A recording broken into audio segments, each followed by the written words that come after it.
Yes, good afternoon and good evening, whichever part of the world you're in, whether you're around this part of the world or whether you're on the other side of the world. So I should really say good morning, good afternoon, good evening, and good night, like Mr. Truman does in The Truman Show. Decent film, that, by the way. One of Jim Carrey's better films, uh, which I've seen. So it's definitely worth a watch, that one. But we are back. We are back. And this evening's subject of the video is what would you, the viewers, what the people who are watching, what would you do with Amad Diallo, as he is also one of the names being linked to an exit from the club? And I will basically give a quick summary of what I think we should do with Amad Diallo, what I would like to see the club do with Amad Diallo, um, but also it's probably more dependent on what you guys think, what you guys, how you guys feel, how you guys react to it.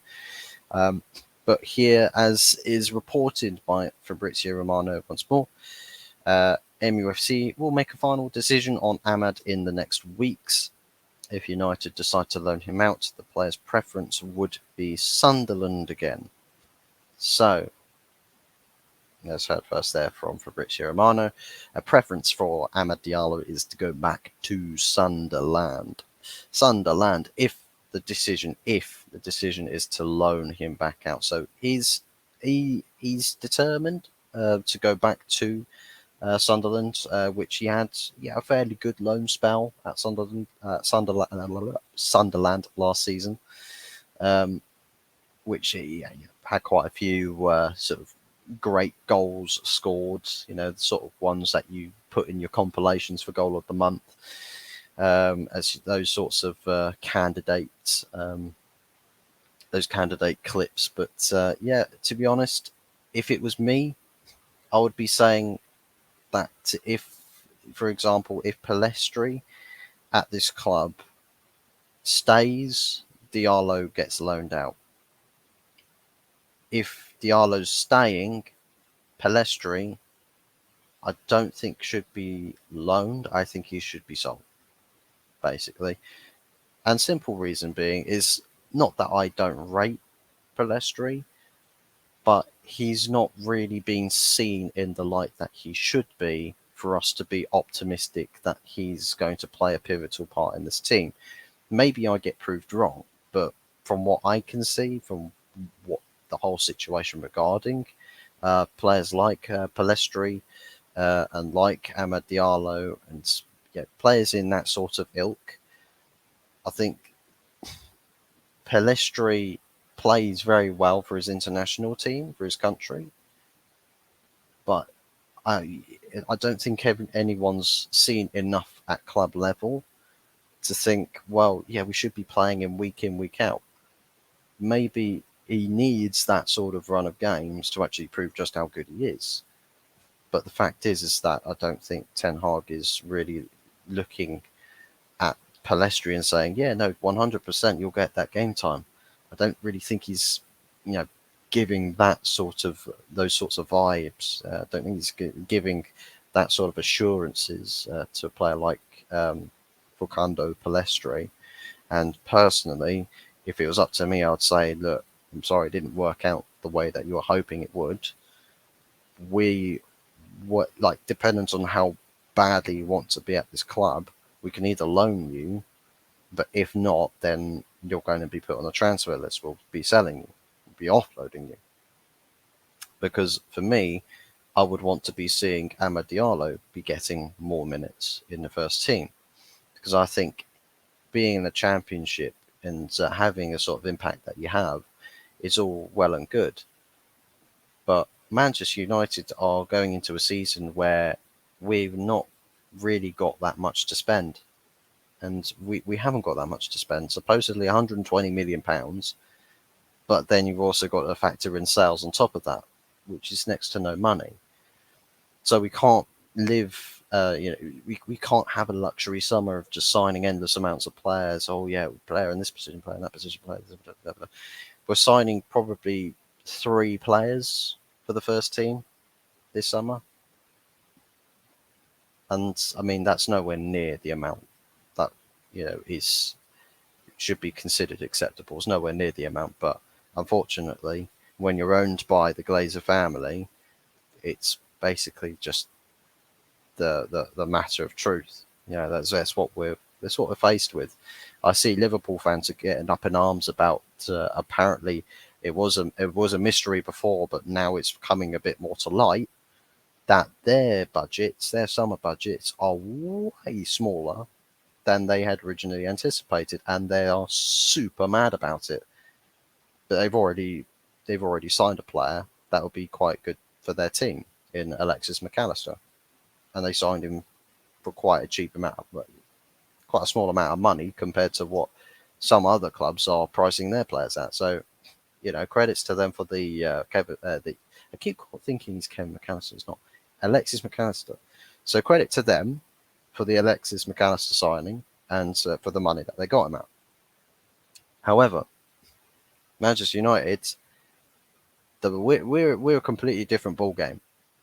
We might have the same amount of budget, the same level of budget as Liverpool for this summer, but my God, we have a board that cannot negotiate for cheaper prices to save their lives. We can't get cheap players unless it's one of those that you go to a smaller league and you hijack a deal, or is one of the smaller transfers with promise to, like a Tyrell Malacia deal, like about 15 million pound signing. The sort of smaller transfers.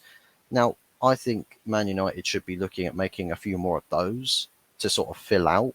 Your core players that you sign should be the first team players that you are absolutely making sure are instrumentally starting for your team.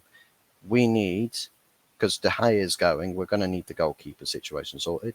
We're going to need, we need a striker because we've got no strikers next summer. I've also done a video for Kolo Muani in I think it was the first video. Might have had that wrong. Might be over the second one. I've got the most terrible short-term memory. Honestly, in the bin, completely in the bin, in the trash.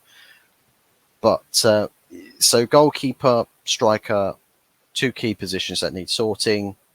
Depth for Casemiro, because as we've seen multiple times last season, when Casemiro is not available, the team loses a level. It loses a very big level.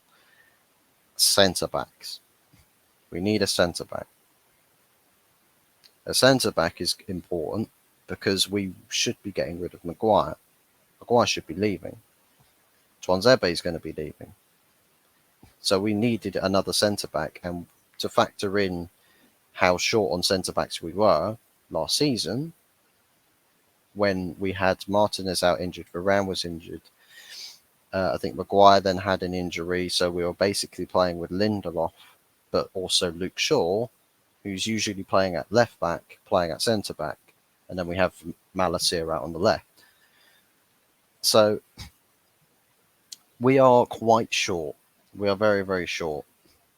But if we get the key signing sorted out, and let's say we sell maybe 30, 40 million pounds worth of players in Deadwood, that maybe we can go pick up a couple of sort of like the 5, 10, 15 million pound deals.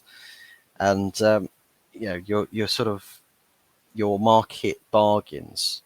And there's one person who I think would have been fantastic, honestly fantastic, to have helped us identify those sorts of profiles. And he was ridiculed out of this club for his managerial contributions, even though he wasn't really here to be the manager. He was here to actually, more importantly, sort out, the situations upstairs. And that was Ralph Rangnick. But now he's not around. We've now got a clueless board who overpays for everything, who can't identify for the life of them genuinely good unknown raw talents, and then cannot for the life of them negotiate, not only efficiently negotiate, but negotiate, with speed, with purpose, and actually commanding respect from other clubs across Europe. We don't have those elements with our board. So we might sign these three players, key players, for the first team with the goalkeeper, a striker, and then maybe Mason Mount's it. I think Rabiot might be a cheap signing if they do so choose to go for him. But it's like what a mess that would be. What a mess that would be, and we still have to get a centre back sorted out. Maybe another option for defensive centre mids, and another backup striker because Weghorst isn't here anymore. I mean, God forbid that United turn around and say, Veggie, come back for another season, come back for a season. We know you're cheap, we know you're useless, but we just want to have another name in the striker's position. It's just like seriously, get in the bin with that. Oh, fingers crossed that doesn't happen. But summarise with Amad Diallo, because of what I've just gone on about for the past 3-4 minutes, I think Amad Diallo, I want him to stay because I want us to have options. I want us to have options and be able to actually have a player that we can call into the first team if Anthony's out, if Sancho's out, if Rashford's probably going to be trying to be used up front as a striker a lot more often next season. But if Rashford's out, who else are we going to have? I mean, Garnacho, he's coming through on the left hand side. We want someone for the right hand side, and Diallo could be that option that we're bringing through on the right hand side. Maybe he is that sort of player that we have, but I'm not the club. Maybe the club have something different planned. I hope that they do choose to keep Diallo, and you can sell Palestri, and I think you could get potentially a fairly good fee for Palestri. I reckon about 25. You could be cheeky to squeeze 25 to 30 million out of another club for Palestri. Some people might think I'm absolutely batshit crazy with that. Maybe they do. Maybe they do think I'm completely off my nut job with that. But he's not someone who's on extortionate wages. So you can say, well, look, he's got great promise to him, but we can't give him the minutes here. Plus, we don't see him fitting the system. 25, 30 million, and he's yours. And I reckon that there could be a club out there that would pay that fee. There could be, yeah. But that's the thing, you'll never know until you try. And that's what you should be doing. You should be trying to sell your players for as much profit as possible. But anyways, let me know what you guys think about the Amad Diallo situation. What would you do with him? Would you sell him? Would you keep him? Would you loan him? Or what do you think is the best course of action for Amad Diallo? As what I said as an example with Facundo Palestri, based around what happens with him is what you do with Amad Diallo.